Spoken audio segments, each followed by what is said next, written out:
Hello everyone, welcome to Fableheim and Iratus, Lord of the Dead, a lore Q&A. About a month ago, Unfrozen Studios reached out to me and asked if I had any lore questions that I would like to ask the developers, which, of course, I do. I did. So let's see what answers they've come up with for the 15 questions that I ultimately submitted them.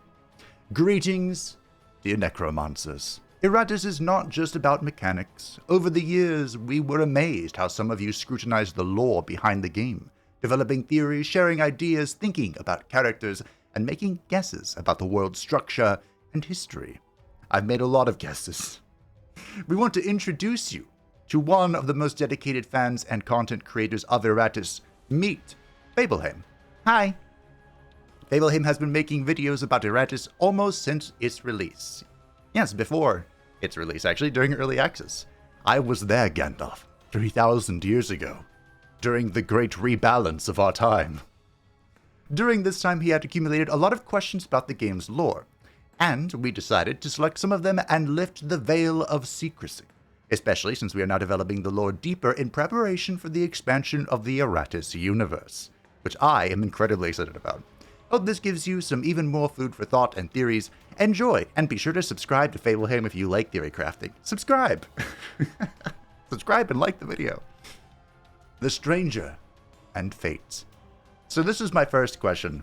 When I was thinking about these questions, I didn't know I was going to be the only one they asked. So my goal was to come up with the most esoteric questions that I could think of. But I had to ask about the Stranger, because this was the most burning question in my mind. One of two. The stranger that opposes Iratus is shrouded in mystery. Is there anything you can reveal about his identity or if we will meet him again? So when I sent these questions in, I told them feel free to rewrite the questions or, rephrase them however you need. But this one they did not, so cool. The stranger is an extremely important figure. We will explore his role further in the next game. Yes! Let's just say some theories we like are not spot on, but there is certain merit to them. But to be clear, we don't want to give a direct and straightforward answer about the stranger. We feel that the Shroud of Mystery makes him both a more compelling character and more effective in universe. We wouldn't want to dispel his incognito, and we're not brave enough to go against him. Ooh. Okay. To be fair, that's good.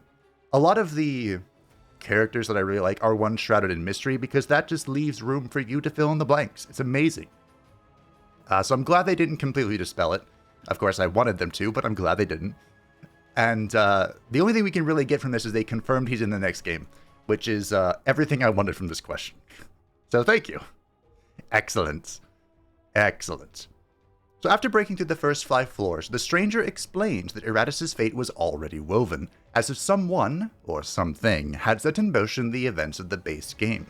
Who or what determined that fate? This question was also unchanged. Who or what, indeed, does fate exist? Does Iratus act of his own free will? Is he led by destiny? Or is he being manipulated? Even toyed with? What would he do to such a manipulator if he ever find out?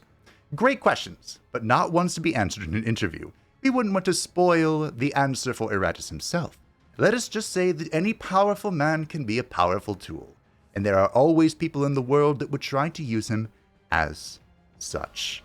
An excellent answer. Wow, this is so good already. So my theory is that the stranger is the one weaving Iratus' fate, that he led... My theory is that the stranger led the Grand Magister to free Iratus, which would then lead Iratus to decimating the corrupted order in order to free himself. And the only miscalculation the stranger himself made was that Iratus became strong enough to overcome the enemies in the DLC. The heroes returned in their prime.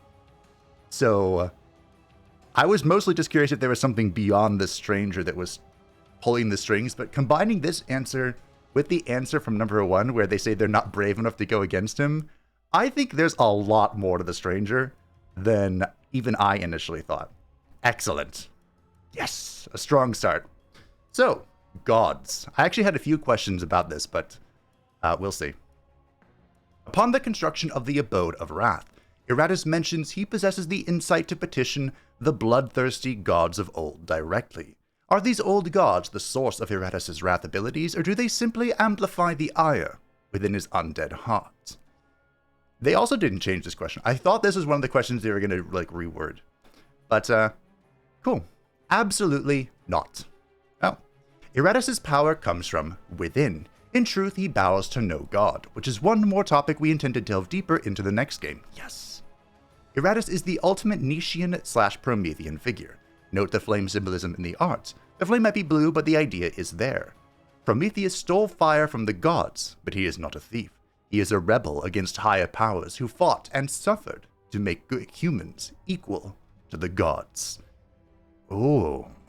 As if I couldn't like Iratus even more. Interesting. So Nietzschean, of course, came up with the, he is a philosopher who came up with the uber-human idea. And Prometheus, as they mentioned, stole the fire from the gods, not to stir the ire of the gods, but to elevate humans. And I didn't put together the fire symbolism, but I've used this picture so much. It's such a great picture. I've even cut out these little, skeleton shadows and put them elsewhere. Yeah. Excellent artwork. Excellent answer as well. Very happy to hear this. Those of you following the current Baldur's Gate 3 playthrough, I say current, I've been playing it since its release, may know that I also tend to oppose deities in fantasy games. Very excited. We'll be delving into this even deeper. I love all the hints about the next game. I think that was their goal. Just hey, you want to play the question's done yet. But Iratus can pretend to follow various rites if that suits his needs and ambition. And in times of old, people worshipped all sorts of things, from powerful creations to outright myths. More often than not, such rites were merely proxies to better commune with the inner darkness within their souls. But it can't hurt to try a ritual and see if there is merit to it. Can it? Ooh. Okay. Yeah. This is basically just going into the whole Iratus is an opportunist, and I appreciate that. So this question. The Light Elemental's Humanorium token mentions that it is heavenly might made manifest upon the mortal plane. How many planes of existence are there? I was really curious about this whole heavenly might thing, because they mention heavenly might, divine will, basically demigod status, and I just thought I'd lead into the whole, how many planes are there? Do we get to go beyond? It is a complicated matter. Calling it planes of existence is just a colloquialism to simplify the structure of the world. In these simpler terms, there are three: the mortal plane, heaven, and hell, or oblivion as some call it. You could also say that there are just two planes of existence: the primordial darkness, and everything else that the Shaper gave form to. Both heaven and hell would, curiously, belong to the latter category, since it was the Shaper who gave them their form and purpose. Heaven and hell only exist for humans. They have no meaning for other sentient races. So would it be right to call them full-fledged planes of existence? Debatable. How? Why? Who is the Shaper? We'll dig deeper into this in the next game. Holy lore drop. I'm so glad I asked this question. Okay. So, Iratus actually mentions Oblivion in his opening cutscene. I am a mortal, but when this world ends, even I will know Oblivion. That is so good. Okay, fair enough. So, Mortal Plane, Heaven, and Hell / Oblivion. You could call those the... could also say they're just two planes of existence: the primordial darkness and everything else that the Shaper gave form to. So both Heaven and Hell would curiously belong to the latter category, since it was the Shaper who gave their form and purpose. Heaven and Hell only exist for humans. They have no meaning for the other sentient races. Interesting. The other sentient races, of course, the ones we know of, the dwarves and the elves. But this is interesting that the three realms they list, the Mortal Plane, Heaven, and Hell / Oblivion, are different than the Primordial Darkness. The only thing we know about the Primordial Darkness is nothing? Perhaps we know about the being below the, oh, what's it called? The lake, which I do question as well. We'll see if they answer that one. That would give insanity to Iratus if they answer, or if he were to even glance upon its form. But hell is also referenced in the game in the Humanorium token for the Doomsayer. A Hellgate opens upon the world, and he predicted it. Interesting. This is a lot. I feel like I could make a whole video just about this answer, but we'll move on. So, when first confronting Iratus, the stranger says the potential for corruption lies in all life, when referencing the downfall of the once noble Grand Order. Was the Order's corruption simply due to mankind's avarice, or did some unseen force influence their perversion of a holy magic? They haven't rephrased any of my questions so far. Excellent. Yes and no. A good answer. We will delve much deeper into human nature in the next game. After all, necromancy wouldn't be possible if all humans did not harbor darkness within, would it? The world of Iratus is meant to show a gray/black morality that's classic for dark fantasy. No one really is a good guy here.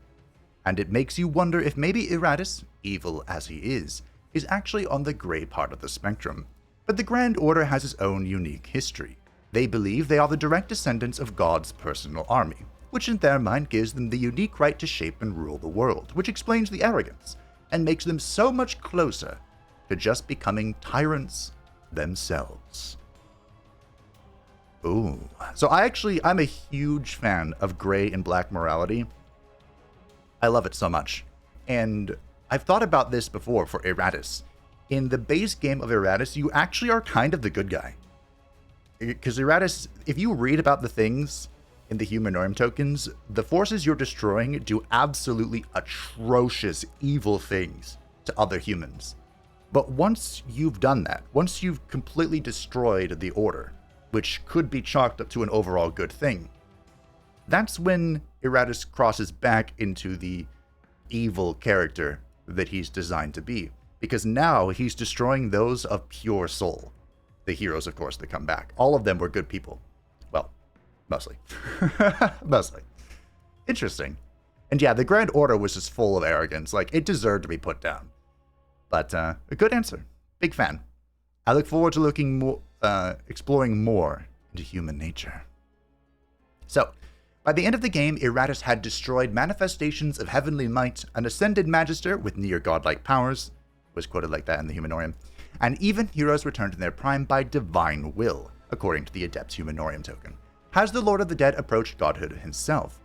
Again, we view Iratus as a sort of Promethean figure, an ultimate rebel against nature and God, or gods.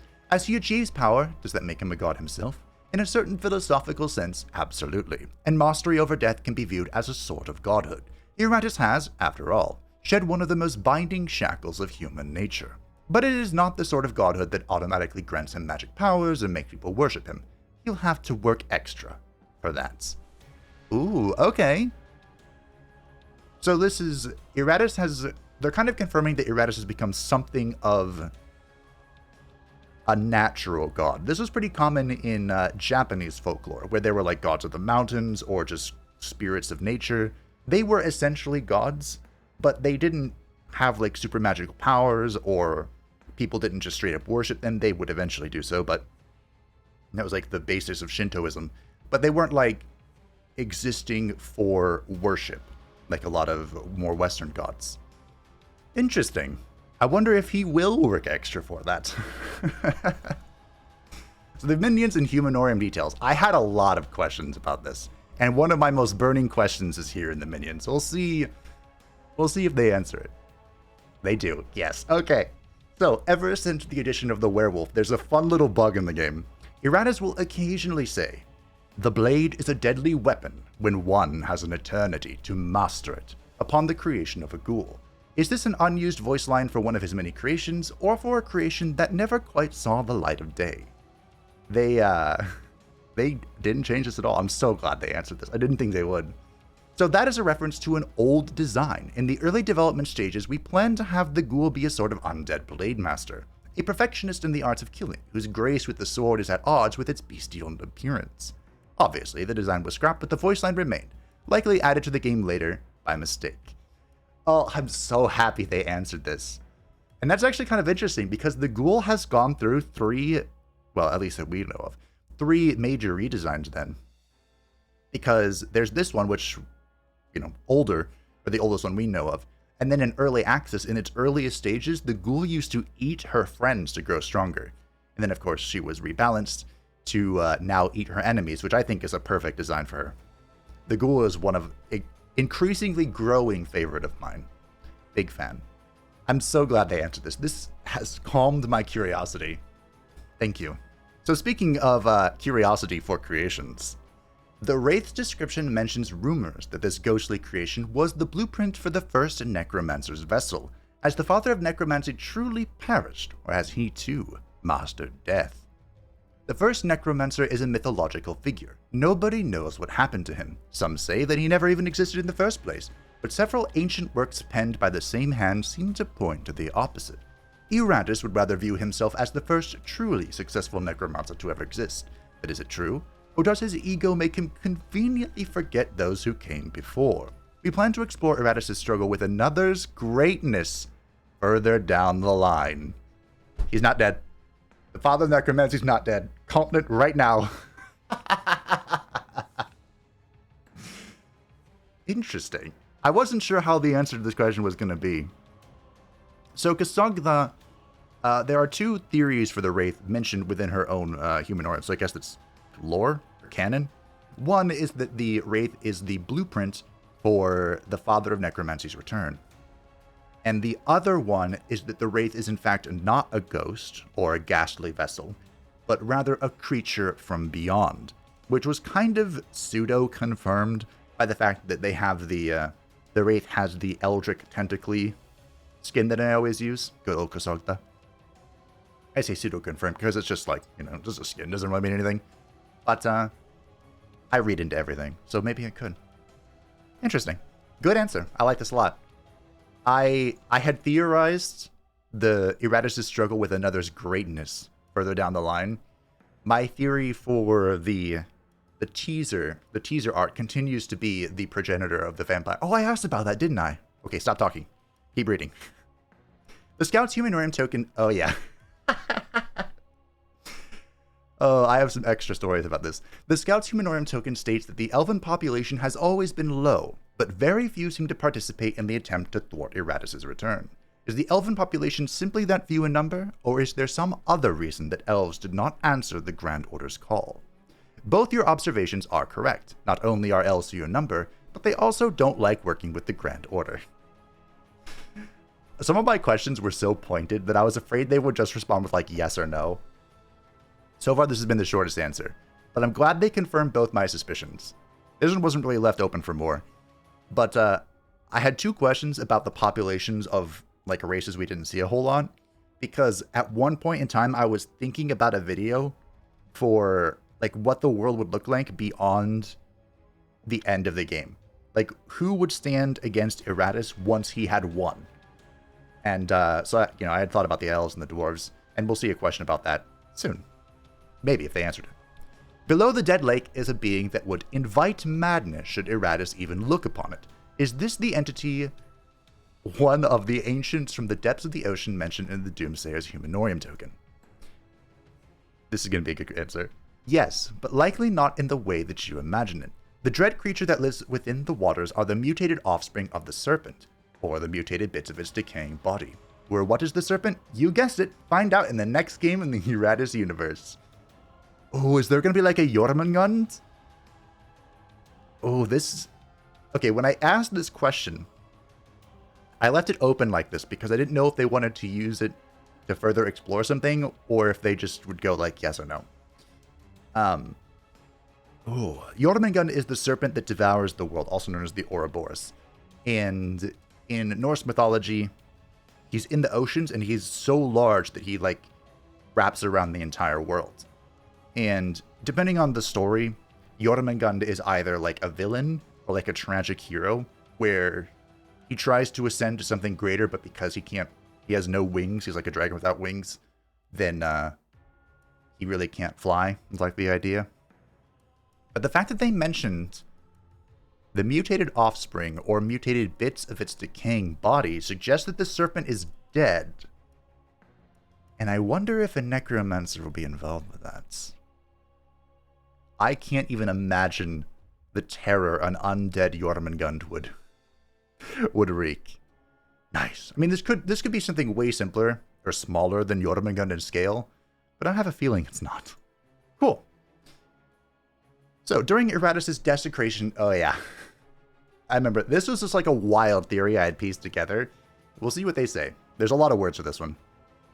During Iratus' desecrations of the catacombs, the player can discover an event learning about the Grand Order's research into both creating and curing disease.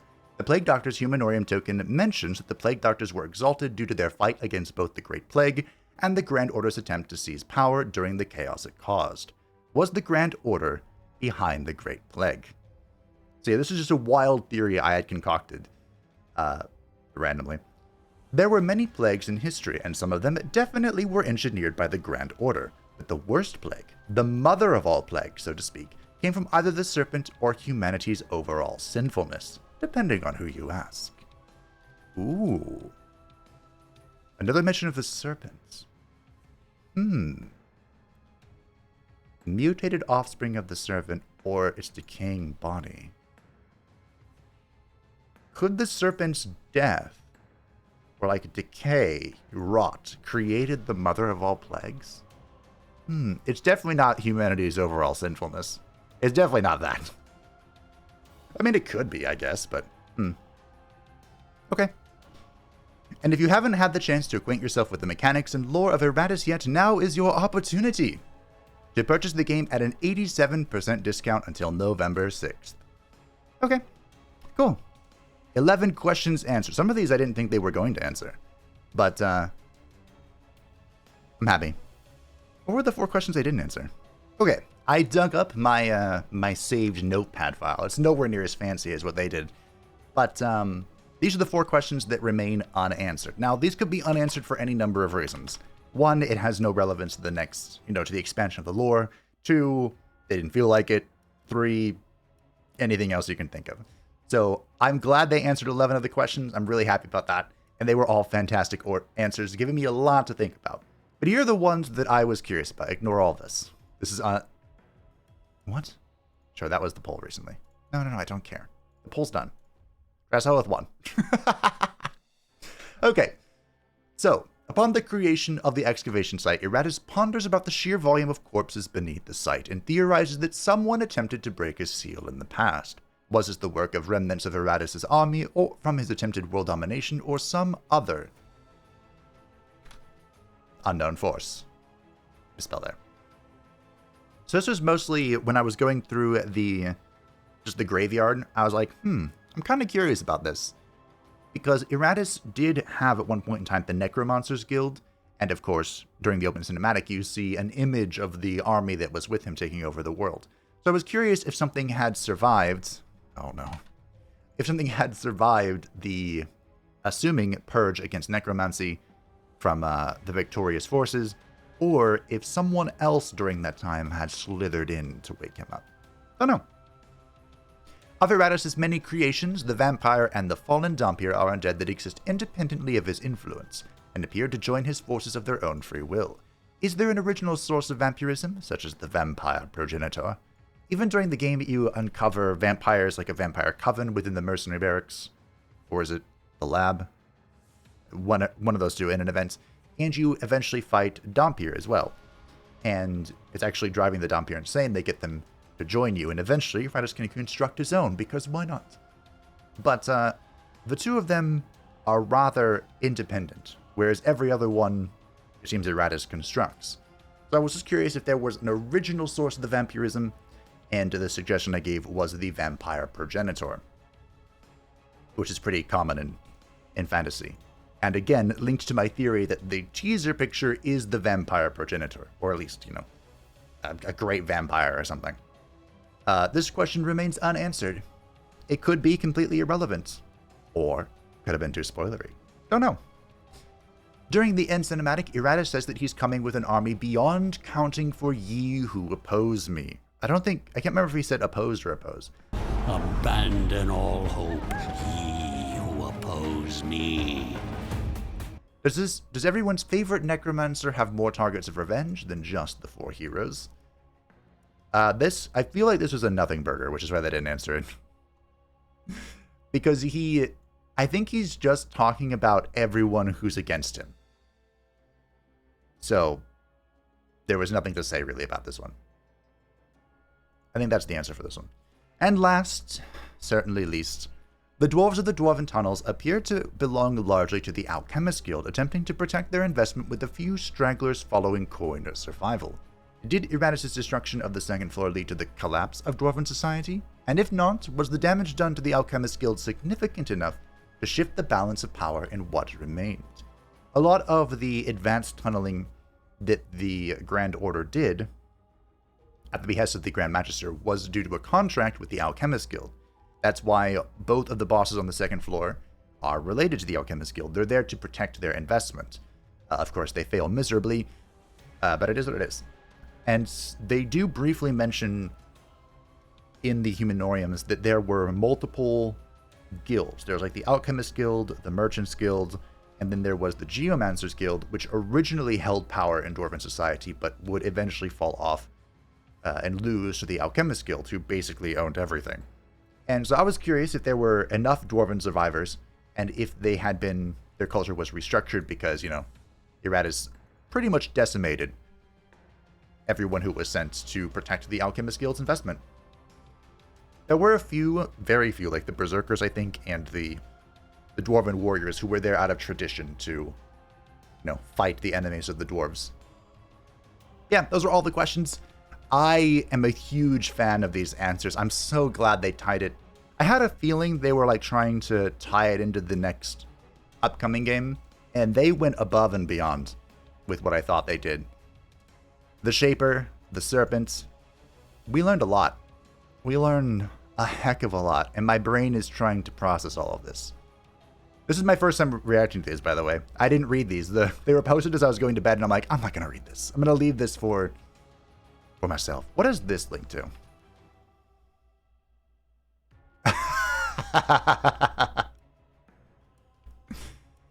Yeah. This links to my video. I did a theory video on who the stranger really was. I was a big fan of the idea of him being a previous Magister, but based on what they've said here, I think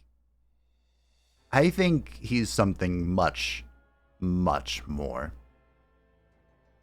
But that is it. As always, if you'd like to read the Q&A for yourself, feel free to do so in the description or pinned comment down below. And let me know what you think of these answers. There is so much here. I could even do another video on this. I could. I don't know if I will, though. You can let me know if you'd like that. Thanks to Unfrozen for giving me the opportunity to participate in this Q&A. I enjoyed it. I loved it. If there's anything else you want to do, just hit me up. You know how. Probably shouldn't say that. Thank you to the patrons and the channel members who support the channel. I greatly appreciate you. If you'd like to stay updated, how about feel free to join the Discord in the description down below. And I'll see you around. I cannot wait. I cannot wait for the next game. Bye.